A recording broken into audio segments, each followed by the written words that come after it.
بسم اللہ الرحمن الرحیم۔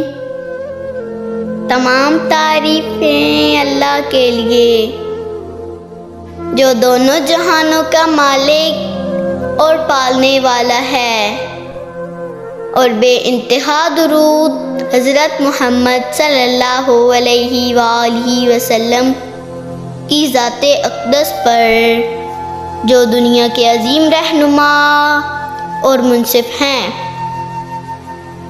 حضرت عبداللہ بن عمر رضی اللہ تعالیٰ عنہ سے روایت ہے، انہوں نے کہا، جب مسلمان مدینہ آئے تو وہ اکٹھے ہو جاتے اور نمازوں کے اوقات کا انتظار کرتے، کوئی اس کا اعلان نہیں کرتا تھا۔ ایک دن انہوں نے اس کے بارے میں گفتگو کی تو بعض نے کہا، عیسائیوں کے گھنٹے کی مانند ایک گھنٹہ لے لو، اور بعض نے کہا، یہود کے کرنا جیسا کرنا۔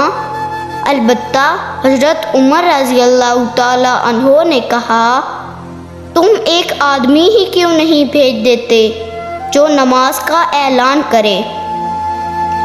رسول اللہ صلی اللہ علیہ وآلہ وسلم نے فرمایا، اے بلال رضی اللہ تعالیٰ عنہ، اٹھو اور نماز کا اعلان کرو۔ خلف بن ہشام نے کہا، ہمیں حماد بن زید نے حدیث سنائی۔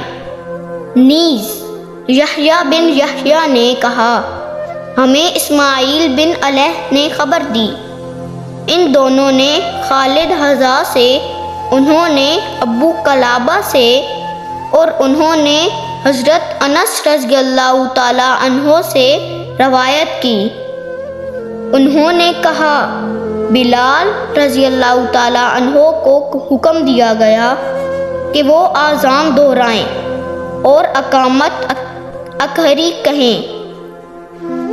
یحییٰ نے ابن علیہ سے بیان کردہ اپنی روایت میں یہ اضافہ کیا، میں اسماعیل نے یہ روایت ایوب کو سنائی تو انہوں نے کہا، اذان دہرائیں اقامت کے سوا۔ اللہ ہمیں دین اسلام کے مطابق زندگی گزارنے کی توفیق عطا فرمائے، اور اللہ ہمارے ملک پاکستان کی حفاظت فرمائے، آمین، والسلام۔